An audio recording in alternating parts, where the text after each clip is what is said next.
other people being jerks is not on you, it's on them. And when I say this is when somebody acts in bad faith or with intent to anger, to confuse, to muck up the gears, it's not on you to get upset.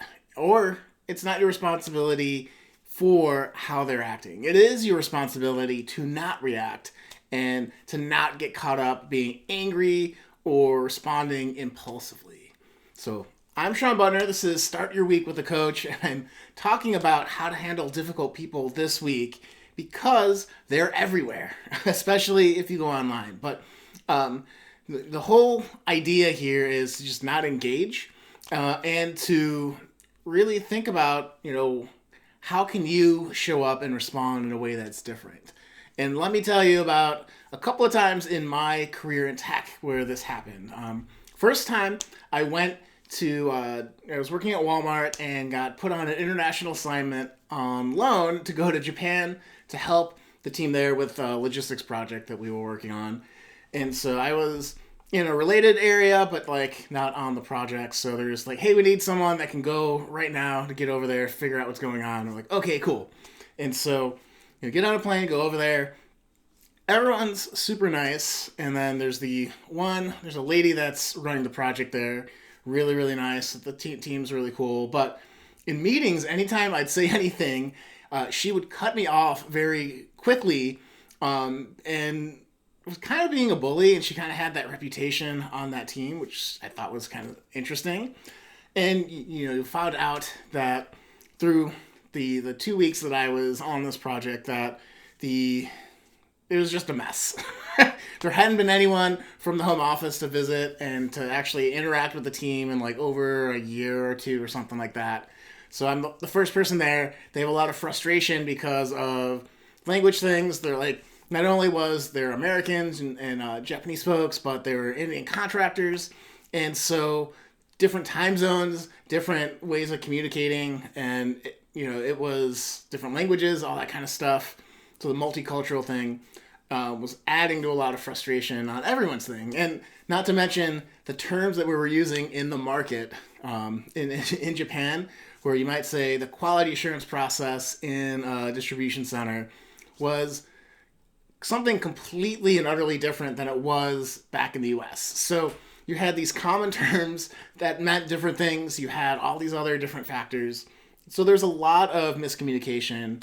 And so I'm there to help. I'm there to explore, to see what's happening, and to try to map out some of the processes going on in the warehouses. And so I'm just there trying to do my best. And I know that my role is to just help, right? And I had that focus, and that helped me in these meetings when I'm being shut down or I'm being like, hey, I think this is kind of what we're talking about. I'm not sure. Can you. And so it gets to a point where we were talking with some of the higher ups in the market there, and I get cut off in the meeting. I'm like, okay, this is like a week and a half. I've been, smiling and just kind of just rolling with it, trying not to get upset, and it's starting to get to me. So I pull her off to the side and I'm like, hey, I know you think I'm a complete idiot, but, and she's like, oh, hey, let's go to a conference room, and then we just talked it out. She's like, yeah, came off kind of harsh. And she's like, I'm just here to help. I'm not here with any other motive. And, that direct communication, we were able to figure out the way forward for the rest of the time I was there and to come up with a plan for when I was back on how I could advocate for him. And I think it really helped that project along to be able to say, hey, when they say this is what they really mean. It's not a miscommunication. They're telling you the truth. You're just adding on what you think it should be. So that's an example of it. Dealing with a difficult person on a team. I had another instance later on at a different company where I was working on some code, and long story short, like it wasn't ready. We were in meetings for months saying, hey, it wasn't ready. It's all changing. A lot of the design stuff was changing underneath us. And I had a teammate that wanted to use it for another project. And so he was in the meetings. He wasn't paying attention. So he's like, hey, I need to use this. I'm like, hey, it's not ready. We're still working through this. It should be done in a month or so or whatever the timeline was. And so in the meetings, one-on-one meetings, through IM, through emails, every type of way I could communicate with this guy. And so he used it, it's breaking, and he starts sending me these passive-aggressive text messages. And maybe you've had a situation like that too, where you have someone that's kind of hostile, but not really. So I figure, hey, he sends me this stuff like, hey, I didn't get the memo that this was broke. And I'm like, you're in the meeting where this was broke. There was no memo. You were there. You should have been paying attention. And that turned really quickly into him showing up in my office and screaming profanities into my face. And so how do you handle that situation? Well, part of that particular situation, I knew the outcome I wanted was to not scream back at him, and because I thought he might hit me because actually he was that worked up. So we talk to the manager, or our manager, kind of sort things out, and then, figuring, hey, I still have to work with this guy going forward. How do we build a professional relationship where we can go forward? And so these two examples really are how the skill of handling difficult people is really helpful in everyday life, especially at work. Hopefully you don't have a similar situation with your spouse or your kids, because that would be not awesome. But the same process applies. So, how do we really handle difficult people, right? Well, first, I think it comes with this mindset that you're not responsible for other people's emotions or reactions, right? As the great Dale Carnegie said, we can't control what happens to us, but we can control how we respond to situations. So having that mindset that you're not responsible, it's not your fault, it's not anything on you to take in when people get angry or upset or just mean or are bullies. That's them, it's not you, okay? Number one. Number two is, I think this helped me in the second scenario that I shared with you. It's, you have to know your intended outcome, right? I knew when the guy came in hot and screaming that, hey, calling him out on this was probably not the best course of action, but it's going to get things resolved so we can move forward. And so, knowing that I didn't want to engage and react to the energy he was bringing into my office, and, to get help and to really know that we'd have to have a relationship after this whole thing was resolved, allowed me to stay cool and helped me feel really proud about how I was able to professionally handle that situation.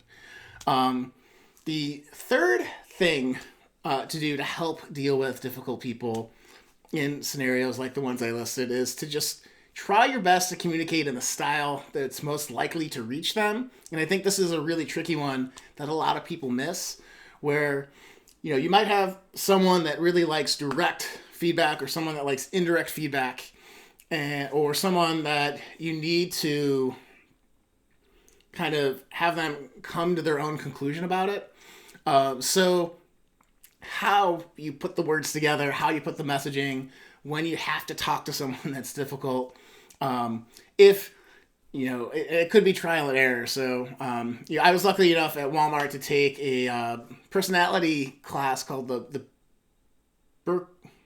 Berkman method. I was going to say Beekram. It's Berkram method, which is really good at kind of saying people. So you get kind of diagnose yourself, and you're given a color, and it lets you relate to other people.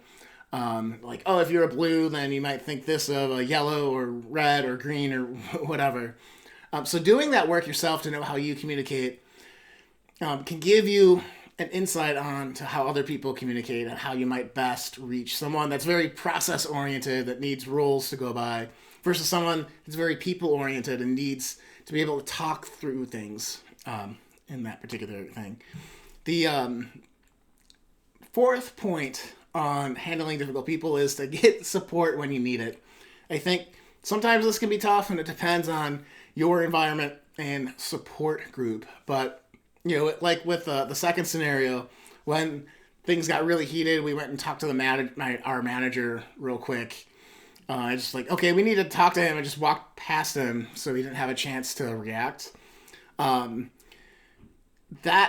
help to de-escalate, right? And that's kind of the goal too. Like when people are in that kind of intense emotion, it's like, how do we de-escalate so that we can, use our attention for what we want to have happen afterwards, to its biggest effect.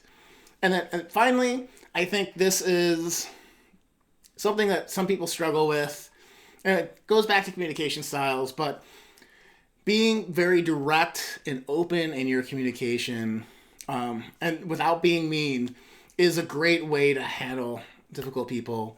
Instead of kind of hemming and hawing around your point, which some people will get aggressive with that, like in that second situation, hey, let's go talk to the manager, and then out.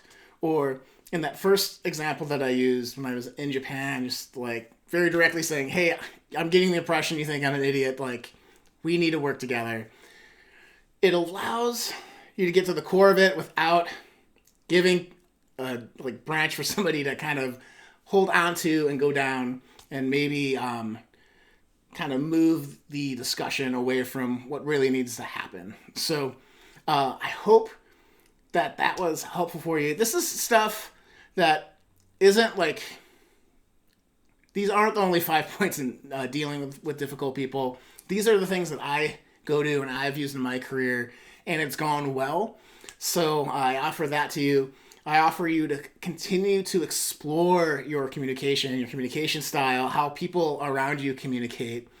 It could just be simply asking, how does my wife like to be communicated? Is it direct or is it indirect? Does she like time to think, or is she really in the moment? Or he, or whoever your spouse is.